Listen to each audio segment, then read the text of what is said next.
Las 8:17. Recibo afectuosamente, un minutito, recibo afectuosamente al doctor René Ortiz, respetable amigo y caballero que tiene una ocupación de línea académica en los próximos minutos. Nos hemos demorado, es una temporalidad publicitaria bastante complicada que nos toca administrar. Y bueno, doctor Ortiz, tenemos esta información que nos pone y nos ubica en una suerte de definir lo que realmente la refinería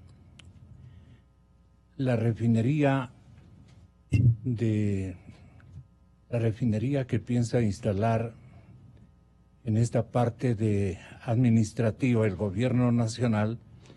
La refinería no saben dónde ubicar, hay una suerte de informaciones entrecruzadas, pero con gran ilusión resaltamos fundamentalmente el propósito que tiene el presidente de la República y fundamentalmente el señor ministro de Energía.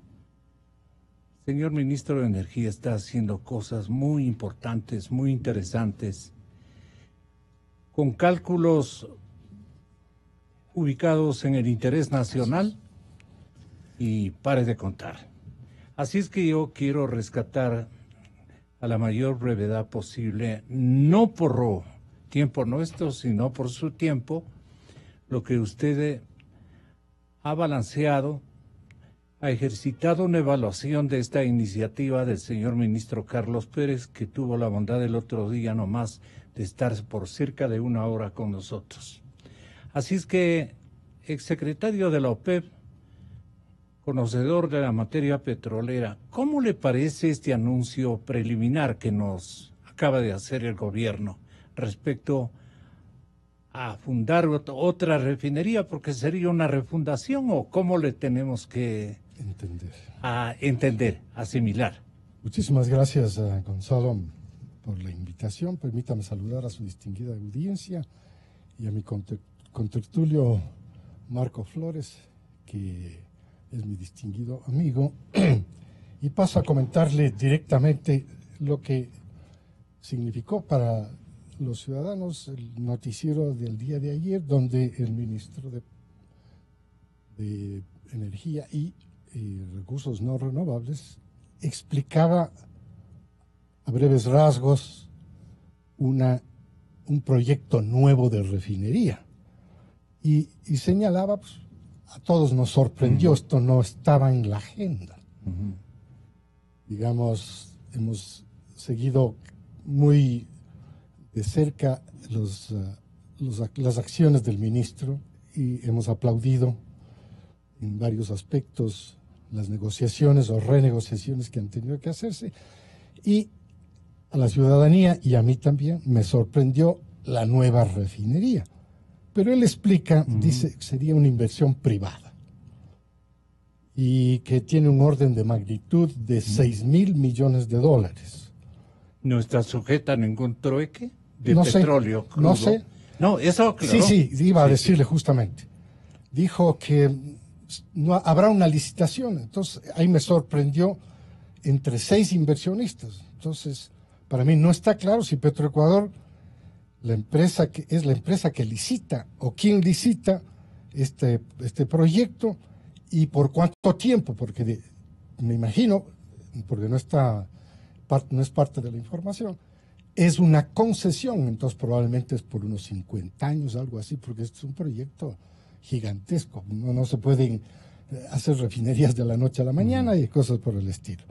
Y entonces este proyecto de la nueva refinería dice que se podría instalar en cualquier parte del país. Y por supuesto respondería a la demanda.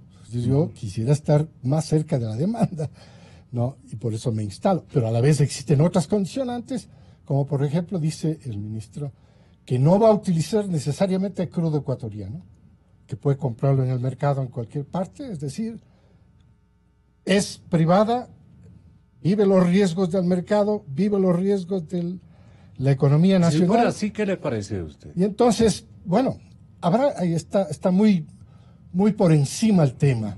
Falta detalles, muchos detalles. Dice sí, que es para corregir los daños que nos ha irrogado la refinería de Esmeraldas por sus continuos daños. Esto fue denunciado por él mismo, hizo previamente un análisis. Pero a mí también me sorprende que de la noche a la mañana aparezca Sí, esta sí. refinería. Por ¿Usted eso- no atina a sintonizar cuál puede haber sido? No conozco detalles de esto, sino lo que Yo salió en confío el mucho en noticiero, Carlos Pérez y debe ser lo una... que salió del noticiero. Pero lo que le puedo decir es mi manera de pensar respecto de la refinación de petróleo. Ya. Hay una frase, in our way out, estamos de salida. O sea, la industria petrolera en la parte que corresponde a refinación está de salida.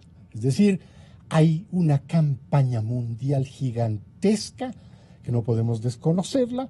Esa campaña mundial está precisamente invocando el fin de la era del petróleo y de los fósiles. Esa campaña mundial que es fuertísima. Yo estuve la semana pasada Muy en potente. Houston. Estuve en Houston y pude presenciar, estuve en unas reuniones en las que participó, por ejemplo, Nadie Mike debe estar en Pompeo. este momento dedicado a hacer un estudio de factibilidad de una infraestructura Sí, de estas dimensiones, por ¿no? eso decía, falta información, pero yo soy del criterio que ya no se construyen refinerías. Ahora se están dejando refinerías porque ya nadie compra el producto, es decir, cada vez es menor la compra, quiero decir. Y cuando se proyecta una inversión de $6,000 millones, 6.500. sí, 6.500, esto es una inversión bastante significativa. Vamos a ver, nosotros estamos viviendo el mundo distinto, el mundo de vías de desarrollo. Yo vengo recientemente en Houston de participar en una reunión en donde se estaba viendo ya, imagínese usted, la descarbonización del planeta. O sea, ya es mundial. Por la sobrevivencia del planeta. Bueno, todo lo que significa esta campaña Y de la vida. del cambio climático. Así es. Entonces, si estamos en ese proceso, estos inversionistas que señala el ministro, pues van a entrar con todos los riesgos. No hay nada que hacer. Claro, un proyecto de refinación, yo le decía, 50 años mínimo, para mi manera de pensar. Eso es lo que se necesita. Para rescatar los 6.500. Para todo eso. Y Sí, luego pues, venderá sí, a precios muy competitivos con el mercado internacional los productos, y ahí decía el ministro, y nosotros tenemos la opción, o les compramos o no les compramos. ¿Por qué? Pues también puede competir con producto que viene del Golfo de México, que viene con otras condiciones. Quiero que recuerden esto porque fíjese que en el Golfo de México están instaladas, especialmente en Texas y Luisiana, están instaladas una cantidad gigantesca de refinerías. Vea lo que está sucediendo en Estados Unidos desde el año 2005. Todos los días se consume menos petróleo. Todos los días se consumen menos derivados. Y entonces esto le ha dejado una capacidad ociosa a una gigantesca infraestructura de refinación en Texas y en Luisiana, al punto que le ha convertido a los Estados Unidos en el principal exportador del mundo de productos derivados del petróleo. ¿Sabe qué? Toda América Latina, todas las 3 Américas, le compran productos derivados del petróleo a Estados Unidos. O sea, usted lo que nos dice esta mañana, doctor Ortiz, esto no encaja en la coyuntura mundial, en la conveniencia del país, porque de la noche a la mañana aparece este emprendimiento. Sí. Para mí de dudosa esencia, no por la calidad de funcionario que tenemos como ministro de Energía. Es como que... Novedoso. Póngale en eso. Sorpresivo. Bueno, sorpresivo y no, que que casi es novedoso Pero también. verá, lo interesante... Pero ¿de dónde nace? Quiero resaltar esto. Dinero hay en el mundo. No hay absolutamente duda de que dinero hay. Lo que hay es necesidad de tener el ambiente correcto para la inversión. ¿Qué es lo que podría ocurrir? Perdone, y si le pregunto también paralelamente, ¿y tenemos crudo? No, precisamente dice que no es importante el crudo. Y yo coincido con él. Porque puede comprar, si es que es una inversión privada que va a competir con el resto de refinadores en el mundo que producen o producirán los mismos productos, entonces quiere decir que no necesariamente este es el mercado para vender, solamente es el puesto para instalarse, porque tampoco es el mercado, este mercado pequeño de Ecuador es para comprar crudo o para consumir derivados. No, este es un mercado pequeñísimo, pero el inversionista que está pensando en esos órdenes de magnitud de 6.500 millones de dólares no está pensando en el mercado del Ecuador, está pensando en que en el Pacífico, si es necesario, una refinería nueva. ¿Para qué? Para todo el abastecimiento de la cuenca del Pacífico, que son deficitarios todos de productos. Nosotros estamos en el epicentro. Pero quería señalarle algo. Ese inversionista que arriesga, se mete. Y probablemente en 3 años se va, vende. Y viene otro inversionista y así sucesivamente. Así va a ser posiblemente la manera de ver cómo se enfrenta un inversionista al mercado futuro. ¿Cuántos crudos se reunirían en este epicentro de distribución, en este macroolioducto que llegaría a esta macro refinería? En las Américas, las tres, Canadá, es decir, Norteamérica, Estados Unidos y Centroamérica y Sudamérica, no hay crudo, sino el de Ecuador. Todo el crudo de Venezuela, para hablar en futuro, cuando se levante este país, está apuntando al Atlántico. Todo el crudo colombiano también apunta al Atlántico, en la parte del Caribe. Hay un tramo pequeño que es el OTA, que saca petróleo crudo de Orito, de la parte sur de Colombia, pero es poquito. ¿Puedo hacer una pregunta? Sí. Perú, no hay. Sí. Aprovechando que René es un experto en esto. Marco Flores. Yo siempre me he preguntado Exministro algo, de Economía. René, y con el permiso de Gonzalo, quisiera hacer esta pregunta. ¿Y no es más conveniente pensar, en lugar de hacer una refinería, en exportar el petróleo, ahorrarnos la plata de la refinería, más los costos involucrados, e importar la gasolina o los combustibles que se necesiten? ¿Qué están haciendo los otros países? Es mi pregunta. ¿Qué les resulta mejor al Ecuador desde el punto de vista del análisis de las tecnologías que tú mencionas? Las diferentes tecnologías, no solamente la tecnología híbrida, la eólica, la eléctrica, en fin, lo que está haciendo Estados Unidos en términos pragmáticos. ¿Qué le resultaría mejor al Ecuador? Si a ti te darían a tomar la decisión, ¿cuál escogerías? Si yo fuera inversionista privado y estoy metido dentro de esto, yo no pongo una refinería. No lo va a poner el Ecuador. Es lo que yo entiendo que el ministro Pérez nos está la va a lanzando. pagar, pues. Es lo que entiendo yo, está anunciando el ministro Pérez, que el Ecuador per se no va a invertir ahí, Pero sino paga. el inversionista extranjero. Entonces él se instala, como decía hace un momento, con todos los riesgos.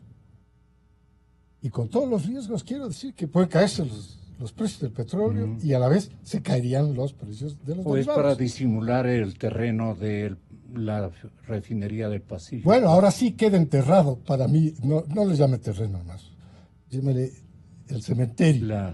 Quedó cementerio, finalmente para mí enterrado el Ballida. proyecto que promovía el otro ministro Campana, Pablo Campana, que promovía él. Ya, me parece que ha sido enterrado con las declaraciones de ayer, de que viene una nueva inversión y que Campana convencía al presidente Moreno de que venían ingentes inversiones totales que... Sí vinieron, se hicieron algunas sesiones y se hicieron públicas esas sesiones. Yo vi muchos banqueros sentados ahí, ellos no hacen refinerías, ellos ponen la plata, los banqueros, ellos no hacen refinerías, ellos hacen otra cosa. Pero bueno, ¿En qué quedamos entonces con el anuncio? El anuncio... Porque no nos alcanza a esclarecer usted. En mi opinión, y gracias por esta oportunidad en su radio, en Radio Exa, Cadena Democracia, de poder exteriorizar lo que falta. Entonces dice, yo diría, el ministro tiene ahora sí la obligación de hacernos conocer los detalles. Y los detalles quiere decir que en 2 meses, vamos, esto es bien cercano, o sea, en 2 meses dice que estaría listo todo el proceso para la licitación. Entonces, todo esto es porque se ha estado trabajando en estos 2 últimos años de esta administración del presidente Moreno. Entonces, vamos a los detalles. Yo creo que la ciudadanía va a agradecer muchísimo al ministro, que ha sido muy eficiente. ¿Qué preguntas en otras cosas. concretas habría que darle al gobierno para que nos explique a través del propio ministro Pérez, no? Claro. Porque él parece también que se ha enterado de última hora. No sé, pero él estuvo muy convencido de lo que estaba diciendo en la televisión, en el noticiero. O sea, anuncia con convencimiento de que se va a desarrollar este proyecto de inversión privada. Y al hacer el anuncio, por eso le ponía yo este signo de interrogación, ¿qué papel juega Petroecuador? ¿Por qué se licita? Porque si yo quiero construir una planta de lo que sea, ¿no? Simplemente pido los permisos para construir. Claro. El tema de mercado, el tema de quién financia, el tema tecnológico, todo eso es problema mío. Soy yo el que pongo la plata. Pero entonces, ¿para qué hay una licitación? ¿Qué le pide el inversionista extranjero que haga una licitación? ¿Por qué? Porque de acuerdo con lo que se entiende por... Tal vez un por disimulé, que llamo yo. No sé. No, Diego, faltan detalles, Sí. licenciado, y yo creo que Marco entiende perfectamente que esto necesita ser Pero transparente. sintonicemos el anuncio del señor ministro Pérez. E inclusive nosotros no estamos comprometiendo el crudo ecuatoriano ni tampoco el compromiso de comprar los derivados. Si tenemos crudo les vendemos, si no tenemos crudo ellos tendrán que traer el crudo de algún lado. Luego de lo que se ha encontrado y en estos días eso se va a extender alrededor de 6 semanas más porque se han encontrado problemas serios. ¿Por qué le corta toda la intervención? Desde luego, ingeniero, nos deja con esta gran interrogante, macanuda interrogante, que no fue anunciada en la oportunidad que seguramente tuvo de describirnos en alguna coyuntura de la plática el señor ministro. Parece que él también ha sido recientemente informado. ¿Qué percepciones tiene usted, exministro Marco Flores? Las mismas de René. Me parece que esto está bastante nuevo. Hay que esperar a tener un poco más de información. Personalmente, lo que yo siempre he pensado es que uno tiene que valorar el costo de oportunidad para ver si al Ecuador le conviene tener una refinería bajo las condiciones que sean. Pueden ser condiciones como las anunciadas por el ministro, potencialmente hablando. Si a la luz de los acontecimientos, de las nuevas tecnologías, le conviene eso al Ecuador, o le conviene más bien resguardar la vida, resguardar los campos, las fuentes de agua, vender su petróleo, importar combustibles cuando haga falta, lo que haga falta, evidentemente a precios internacionales, si es que se maneja bien la economía. Ahora, ¿no cree usted que la contracción que usted pondera se ha instalado en la economía ecuatoriana no hace que busquemos socios estratégicos para reactivar precisamente esas señales, o sea, darle la vuelta a esas señales de contracción económica? Y había esta oferta de algún inversionista que dijo, tal vez en Esmeraldas, tal vez en Manabí, seguramente en el campo traviesa que dejaron los anteriores gobernantes, para justificar incluso como partido, como gran movimiento, como macro movimiento revolucionario, más o menos justificar de que ahí no se mal utilizó el dinero, de que hay más bien gente interesada. Pero no aclaran. Valdría la pena entonces más bien reservarnos para una aclaración. ¿De qué puntos, economista Flores, especialmente en la parte de diseño macroeconómico? Sí, bueno, para concluir el punto anterior, yo no creo que se trate de disimular nada. Probablemente es algo que se está analizando en términos de la conveniencia o no de tener una nueva refinería. Me parece interesante que el que hayan bajado de 12.000 a 6.000, ¿no? millones de dólares. Hasta hace poco nos hablaban de 12.000 millones. Bueno, pero yo creo que ese es un paso positivo y habrá que ver los detalles para poder tener mejores elementos de análisis. Y yendo al punto que usted ahora trae, Gonzalo, primero le quiero felicitar. Ayer me dio gusto escuchar a Carlos Andrés Vera. Y me dio gusto escucharlo porque es de las poquísimas personas de sus invitados que topan el problema de la pobreza. Ojalá en algún momento podamos nosotros hacer un análisis Bueno, un a mí poco... me inquietó la pobreza y por eso me permití invitarle. Mire, todo esto es el análisis de la pobreza en el Ecuador. El que hace programa el INEC. 360 hay que agradecerle al programa 360. Sí, pero es bueno que alguien más aquí El pueda trabajo de referirse la a eso. señorita Nela, ¿no? Sí. Mela, perdón. Y el INEC, Perdone, Carolina. más allá de las limitaciones propias hasta de presupuesto que tiene el INEC, trata de hacer lo posible. Aquí hay bastante información. El problema es que la ciudadanía no conoce, porque la mayor parte de los invitados aquí no se refieren a este tipo de temas. Ahora, respecto a lo que usted señalaba de la contracción, permítame... ¿Cómo le duele la pobreza y en qué parte están ubicadas? Para ir en orden. Bueno, es muy grave, ¿no? Es muy grave porque cuando usted mira estas estadísticas, los diferentes tipos o categorías de pobreza, una es por ingresos, pero hay otra por necesidades básicas. Tener a más del 40% de la población ecuatoriana, de 17.200.000, sufriendo este tipo de pobrezas. Y que esa pobreza en el campo sube al 60%, en los sectores rurales, sube al 65, al 70% de la población rural. Es gravísimo. Entonces, lo menos que se puede hacer es que cuando se diseñan las políticas económicas, no nos olvidemos de los diferentes sectores. Entre esos sectores, ese enorme sector de pobres. Vea, aquí está la lista de los 19 acuerdos que el Ecuador ha firmado con el Fondo Monetario Internacional. A mi juicio, la razón sustancial por cual los acuerdos han fracasado, no han llegado hasta el final. Se pueden haber recibido incluso los desembolsos, pero la letra del acuerdo no se ha cumplido hasta el final.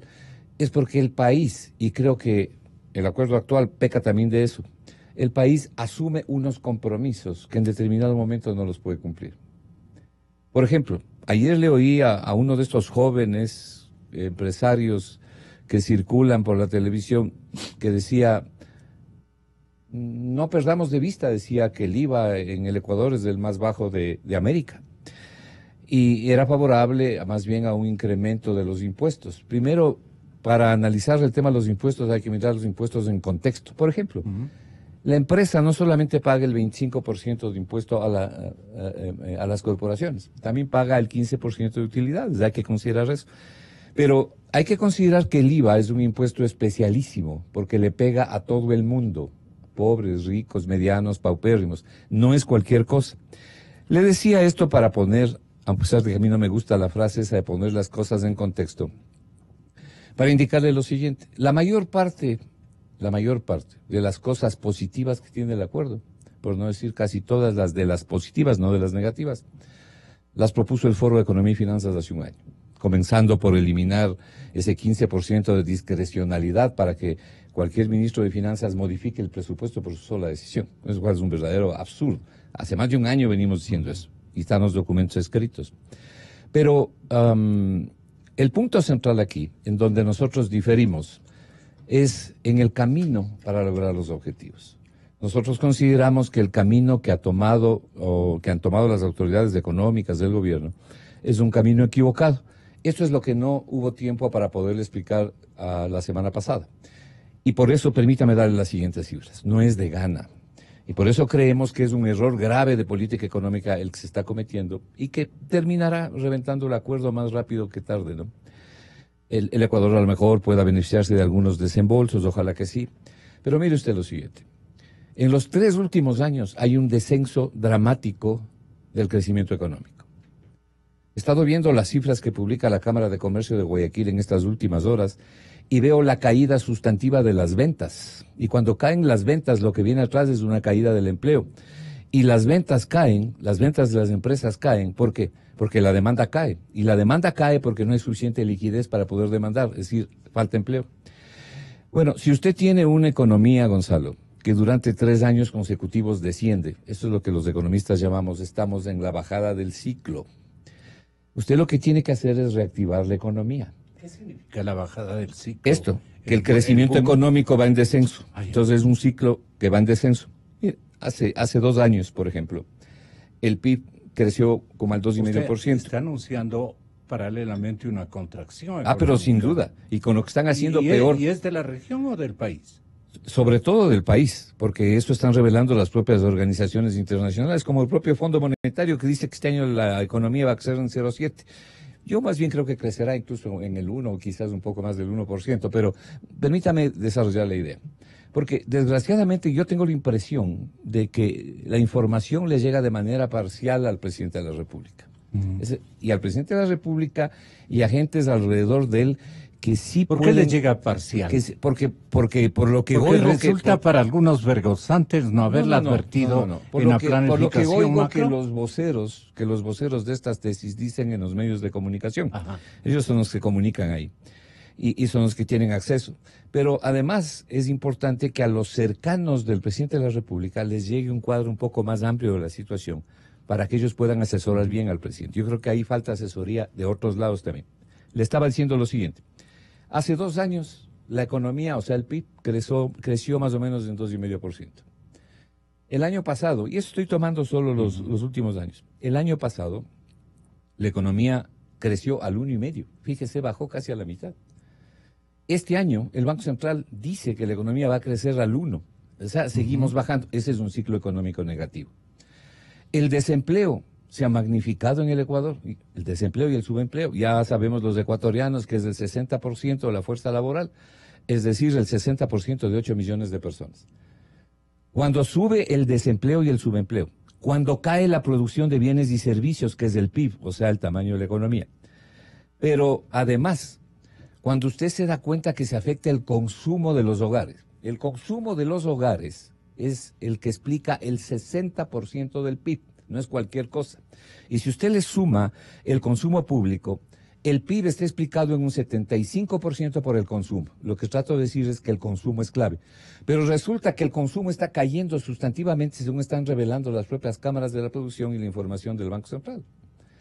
En esas circunstancias, es decir, de un ciclo económico a la baja, economía 101, o sea, la primera economía que uno estudia, es, señores, con un ciclo económico a la baja, con esos indicadores, lo que necesitamos es reactivar la economía.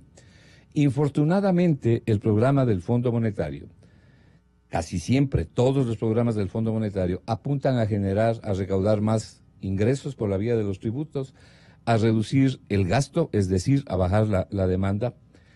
Y esto evidentemente es mucho más contractivo, es lo que está pasando en Argentina. Entonces algunos dicen, pero Argentina es distinto. No, la receta es la que hay que mirar. Si es que la receta surte o no efecto. Déjeme darle 3 datos que le traigo sobre Argentina. En el último año hay 500.000 pobres adicionales en Argentina. La pobreza subió en 5,1%. En el último año en Argentina, la devaluación, es decir, la depreciación que la gente entiende como devaluación es 50% de la moneda. La gente ha perdido el 50% del poder adquisitivo. Pero no solamente eso, solamente en el Gran Buenos Aires desaparecen 7.800 pymes anualmente. La tasa de interés en Argentina, ayer justamente cerró al 63%. La tasa de inflación en el año 2018 fue el 48%. Llevan 10 meses del programa económico con el Fondo Monetario, que les aprobó un crédito de 57.000 millones de dólares, y han consumido 28.000. Están pagando créditos, están pagando deuda con la plata del fondo, y en estos días deben recibir 10.000 millones más, luego de 10 meses. La gente en Argentina está protestando y evidentemente la popularidad de Macri está bajando. Antes de ayer, las autoridades del Fondo Monetario, con el señor Nardelli a la cabeza, que es el representante o el jefe de la misión del fondo en Argentina, le exige al Fondo Monetario mayor contracción en el gasto. Y le dice, vea, el año 2018... El fondo le exige a la economía argentina... Está publicado en los periódicos. Que baje el gasto... Que baje todavía más el gasto. El año pasado la economía argentina descendió 2,6. Es decir, cayó 2,6 del crecimiento. Y en este año el propio fondo está diciendo que va a caer 1,6% más. ¿El fondo es el malo? Espérenme un segundito. La receta. No todo lo que la receta del fondo. No todo lo que dice el fondo es malo. No, reorganizar la casa, como dicen algunos analistas, está bien. Hay muchas cosas que hay que hacer con fondo o sin fondo. Pero se El necesita problema es el crecimiento camino. económico. Exactamente. Bien, usted lo ha dicho. Exactamente es eso. Es el camino el que hay que mirar. Y aquí es donde yo creo que la economía ecuatoriana está tomando un camino equivocado. Hay personas que piensan que no es así. Muy bien. Nosotros pensamos en el foro que sí es así. Mire, el día de ayer yo recibí 2 comunicaciones en el Foro de Economía y Finanzas Públicas de miembros del foro que me estaban pidiendo que para la próxima reunión someta a consideración el que el foro le dirija una carta a la señora Lagarde del Fondo Monetario Internacional y al directorio del Fondo Monetario Internacional, exigiéndole que publique el informe sobre la economía ecuatoriana que tiene 9 meses de atraso y que publique la carta de intención. Yo he pedido calma y que se analice esto con un poco más de detenimiento.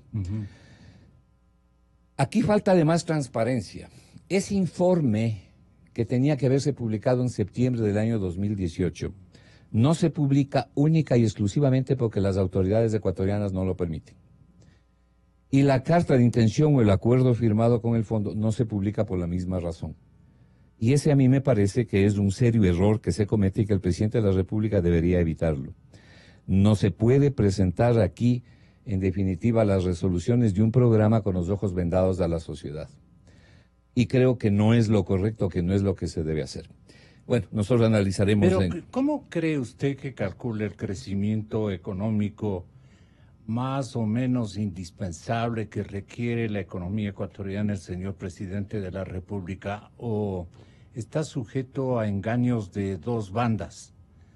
Y entonces él no sabe con quién provocar los efectos que necesita el Ecuador. Además, ¿qué efectos necesita el manejo económico para que con crecimiento nos garanticemos de que el modelo es el adecuado?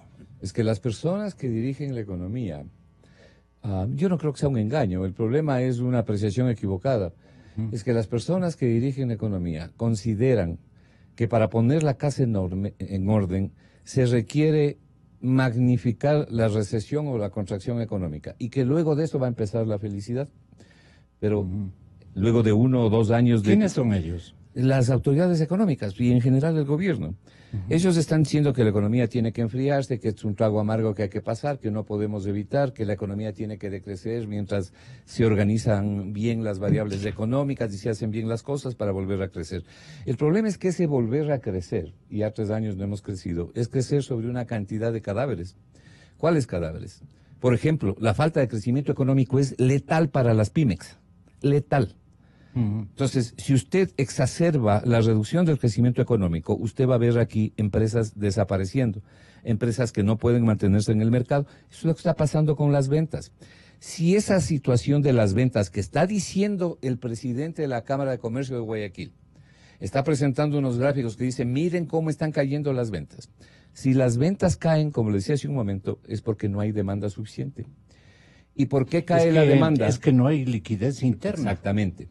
Y si no hay liquidez interna, no hay demanda suficiente. Lo que viene después de una caída de ventas es un perjuicio para las empresas. Las empresas deberían estar preocupadas y seguramente lo están. ¿Y la deuda pública no es muy onerosa? Claro. Y luego, ¿qué viene, Gonzalo? Luego vienen más despidos de trabajadores. Qué bien que toque usted ese punto, Gonzalo, porque este es otro de los temas que creo que hay que analizarlo con un poco más de frialdad. A ver, el señor ministro de Trabajo, el señor Madera, me parece que es el nombre, declara que han sido desvinculados, ojo, esta palabra que se han inventado, ¿no? Que han sido desvinculados, o sea, que han perdido el empleo, 11.800 trabajadores, ¿ok? ¿Qué significa 11.800 trabajadores en términos de sueldos y salarios al año? Significan 180 millones de dólares más o menos. Que se reduce en demanda. Vamos a decir, entre comillas, un ahorro en sueldos y salarios de 180 millones al año. Pero cae la demanda. Un momentito, saliendo los que dice el ministro de Trabajo, 11.800 trabajadores. Pero le he escuchado este fin de semana en uno de los programas, concretamente en Hora 25, a una de las autoridades económicas señalar que el compromiso es reducir la masa salarial, dijo, de 1.000 millones, una reducción de 1.000 millones en 3 años. ¿Qué significa reducir la masa salarial por 1.000 millones en 3 años? Significa 65.000 personas sin empleo. La pregunta es, ¿hay algún presidente que pueda hacer eso? ¿Hay forma de hacerle una propuesta así al presidente Moreno? A mí me daría vergüenza llegar con una propuesta así porque sería hacer que se juegue la vida literalmente. Y además no lograrlo. Que se juegue la vida, pero el presidente. El presidente. Y que aquí se genere un clima de ruptura social muy grave. Si las propuestas tienen que ser otra. No estoy diciendo que no hay que reducir el tamaño del Estado.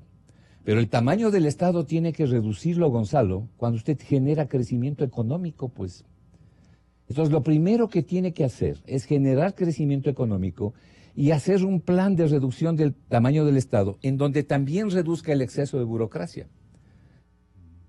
Eso es lo que hizo el ministro Centeno en Portugal, entre las cosas que hizo. Pero si usted saca a la gente a secas en una economía en contracción, lo que usted está es multiplicando la delincuencia. Fantástica. Modificando la... Lo de Portugal, pues, genial. pero claro, pero por supuesto, no, una política totalmente diferente a la que se sigue aquí. Entonces, no se pueden hacer este tipo de anuncios, porque como decían los profesores, alborotan el grado, ¿no? Entonces, hay que tener un poco de calma y diseñar otra política económica. ¿Cómo sería? Déjeme contarle una pequeña anécdota que tiene que ver con lo que usted me acaba de preguntar en este mismo instante. Usted con alguna frecuencia le entrevista aquí en Mi Concepto a uno de los principales economistas que tiene el país, que es Carlos Julio Manuel. En el año 1987... El hombre es muy claro y pragmático. El hombre fue además funcionario del Fondo Monetario Internacional. Por algunos años fue funcionario importante del Fondo Monetario Internacional, al igual que Jorge Gallardo, claro, al igual que Jorge Gallardo, sí, que también fue funcionario del Fondo Monetario Internacional. Las dos personas, Jorge y Carlos Julio, son miembros del Foro de Economía y Finanzas. Yo sé. Déjeme contarle esta anécdota. Cuando Carlos Julio Manuel fue ministro de Economía, él buscó un acuerdo con el Fondo Monetario y el Fondo Monetario le puso una exigencia muy fuerte sobre la eliminación del déficit primario. Y entonces Carlos Julio Manuel dijo que él no podía hacer eso porque generaba una contracción muy grande sobre la economía. Y le contestaron, entonces no hay acuerdo. Y él contestó como ministro, dijo, entonces no hay acuerdos. Entonces no hay acuerdo. Y no hubo el acuerdo. Pero no solamente eso. En el año 1987, ¿usted se acuerda quién era presidente de la República? En 1987 era presidente el ingeniero León Férez Cordero. Así fue. Ok. Carlos Julio Manuel, Pancho Suet, Alberto Dají, y quién habla, éramos parte del equipo económico del presidente León Férez Cordero. Muy bien. Hubo, como usted recordará, ese famoso terremoto de marzo del 85 que desapareció 40 kilómetros de oleoducto ecuatoriano. El Ecuador se quedó sin exportar petróleo, es decir, la caída de ingresos de divisas fue realmente masiva porque habían que pagar los créditos petroleros de quienes nos prestaron, que era Nigeria y Venezuela. Y el peor revés del cuatrenio Febres Corderista. Claro, ¿no? Y el ingreso de divisas al país. ¿Y del país? Se produjo, obviamente, un enorme deterioro por las circunstancias anotadas. El presidente de la República convocó al equipo económico y dijo, ¿qué aconsejan? Y el consejo que le dio el equipo económico, no estoy sugiriendo nada, cuento un hecho histórico, fue, declare el no pago de la deuda. En ese tiempo era un catastrófico anunciar una cosa así. No, espérese un momentito. Y nadie podrá decir que el ingeniero Férez Cordero era un hombre de derecha. Nadie podrá decir que él tenía amistades en el Partido Socialista. Él venía de las cámaras de la producción, claro, era un no empresario. Era un hombre de izquierda, digamos. Claro, era ultraderecha en ese tiempo. Muy bien, pero fundamentalmente no era precisamente quien odiaba el pago de la deuda y decía que no hay que pagar la deuda. Entonces, lo que se le dijo al presidente es, declare el no pago de la deuda temporalmente, hasta que el Ecuador se restituya. Una de las posiciones nuestras en los momentos actuales, ¿sabe cuál es? Es reperfilar. A mí que no nos vengan a decir a nosotros, lo que pasa es que los acuerdos con los chinos están demasiado amarrados y nos pueden perjudicar. Aquí es o lo toma o lo deja. Nuestro planteamiento para fondear el cambio en la política económica es primero recortar el presupuesto 10% con excepción de las áreas de salud, de seguridad y de educación. Eso a usted le va a dar 3.000 millones de dólares en un año. Pero además, hacer una propuesta a los acreedores chinos para liberar totalmente nuestro petróleo de inmediato. Esta es una propuesta del Foro de Economía y Finanzas Públicas que la hemos planteado ya antes. Y llegar con un bono donde los señores chinos, decirles, señores chinos, aquí vengo con este bono, no es que no quiero pagarles, es que no puedo pagarles. De manera que aquí está este bono a 10 años, 15 años, 20 años, les vamos a pagar el 6% de interés, pero libérenme en el petróleo. No podemos hacerlo, bueno, qué pena, pero no puedo yo tampoco dejar de hacer lo que tengo que hacer en mi país. Y yo creo que nosotros podemos llegar a un acuerdo si esto podría determinar Moreno. Claro, pero además el liderazgo de esto lo tiene que ejercer el presidente de la República. Él tiene que hablar con su par de la China, con las empresas. Los señores de la Cancillería tienen que movilizarse a los países pero para si hacer las pedir gestiones. más plata en China y le fue mal. Claro, porque no se ha hecho lo que estamos hablando. Pero esto, en todo caso... No, eso sería unilateral. Eso sería desoír las consignas interesadas de los técnicos ecuatorianos en materia económica alineados con el interés chino. ¿Quiénes son ellos? Y los que colaboran con el entorno presidencial. Mire, ¿Quiénes son ellos? yo no puedo decir que están alineados con el interés chino. Probablemente discrepamos sustancialmente en el camino, como le estoy demostrando, porque ellos creen que hay que ir. Ellos creen que hay un grupo que no quiere, digamos, no quiere salirse de los esquemas ideados con la República China para efecto de respetar la plata que han invertido en el Ecuador a manera de préstamos. Pero, a ver, pero además hay otro punto, pues Gonzalo, que usted mismo lo ha dicho que en más de una oportunidad. Si hay algunos contratos infames con los chinos. Pues. Por eso. Peores contratos. A ellos hay que pararle. Es decir, además del Ecuador, tiene una asistencia moral fundamental, pues para buscar un reperfilamiento de la deuda. Y decirles, vean, señores, les voy a pagar, pero denme un plazo para poder pagar. Entonces, yo lo que he oído a algunas personas es que dicen, lo que pasa es que el contrato con los chinos dice que si no les pagamos pueden apoderarse de cualquier cosa. Y probablemente eso diga el contrato. Pero no es tan sencillo apoderarse de cualquier cosa. Y yo creo que primero hay que usar la persuasión moral. Y las conversaciones, ¿usted cree que a China le interesa a un país pequeño aplastarlo como hormiga con una bota gigante? Creo que funciona la geopolítica. De nuestro reducido país debe salir la fuerza para negociar desde el punto de vista geopolítico. El Ecuador tiene muy buenos negociadores en la Cancillería. Y yo creo que hay personas inteligentes en el gobierno que pueden llevar adelante la tesis del Ecuador y otros que no están en el gobierno. Por ejemplo, uno de los grandes negociadores siempre ha sido el ex canciller Ayala Lasso. Venga, ayúdenos, vamos a hacer un planteamiento coherente. Y los economistas estamos listos para apoyar en la parte que haya que apoyar. Pero no podemos en estas circunstancias, es decir, preferir rescatar el déficit antes que a las familias ecuatorianas. ¿Y el foro al que usted pertenece, qué plantearía la China? Lo de dramático, de contundente, bueno, más bien dicho. Las cifras del Ecuador están a la vista. Usted mismo se admiraba de las cifras de la pobreza y las cifras del desempleo y subempleo. Todo eso va a ser peor los próximos 2 años, si seguimos por este camino.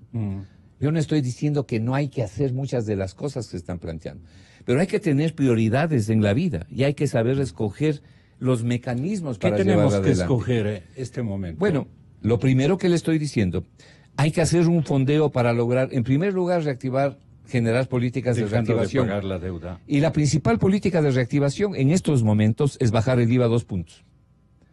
¿Para qué? Para reactivar la demanda. El programa de despidos... Quieren hacer lo contrario. Quieren hacer lo contrario. Los economistas tributaristas quieren elevar en 2 puntos más bien la tasa actual. Y si es posible más, dicen. Pero, a ver, usted me tira de la lengua y le voy a contar algo. Mire usted, que yo creo que el presidente Moreno debe saber.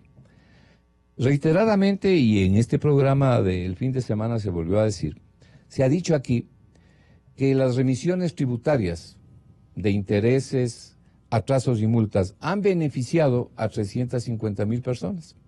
Y probablemente así es.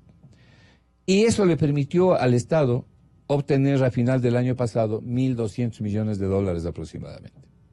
Pero lo que no se ha dicho es que de los 350.000 beneficiarios donde están personas naturales y empresas, nuestro cálculo es que alrededor de $1.000 millones corresponden a menos de 20 empresas. Eso no se dice, ¿no? Eso significa un grado enorme de concentración, pues. Y eso no es correcto. Entonces, ¿por qué no se ha publicado hasta el día de hoy? Y se le presenta al presidente de la República la lista de las empresas que han hecho de las remisiones una costumbre, para ver cuántas veces se repite esto. Y por último, debían haber ayudado a los 240.000 que realmente necesitaban, si es que era así. Vale decir, y voy a usar las palabras de un compañero del foro que no voy a citar su nombre, voy a tomar una expresión de él y decir, como ya sacaron su zafa, ahora sí que se jode el resto nomás. Y el resto es subirle los impuestos. Y el resto es subir el IVA. Subir el IVA. No solamente subir No el IVA. necesariamente para incrementar los ingresos fiscales. Claro, ojo. pero porque eso no necesariamente, Muy porque bien eso dicho. no puede arrojar más Puede bien arrojar lo una contrario. tendencia. Como pasó en el 2016. pues. Exactamente. Eso Sería pasó una en el equivocación 2016. histórica más. Perdone. Pero hay otra cosa. Tengo Sí. una obligación publicitaria en este ¿Cómo no? momento. Inicio de espacio promocional y publicitario. Oye, bro, sé que no te importa la política, pero también sé que estás cansado del robo y del acoso en Quito. Y que te digan que arreglar esto es imposible. Por eso voy a ser claro, lo imposible se puede. Frente a la inseguridad, Patricio Guayaquil propone unidad de patrocinio ciudadano para que denuncie de oficio todo delito, incluso si los ciudadanos no lo hacen. Si quieres que Quito cambie, vota por Guayaquil. Patricio Guayaquil, lista 70. Alcalde, CNE 2000.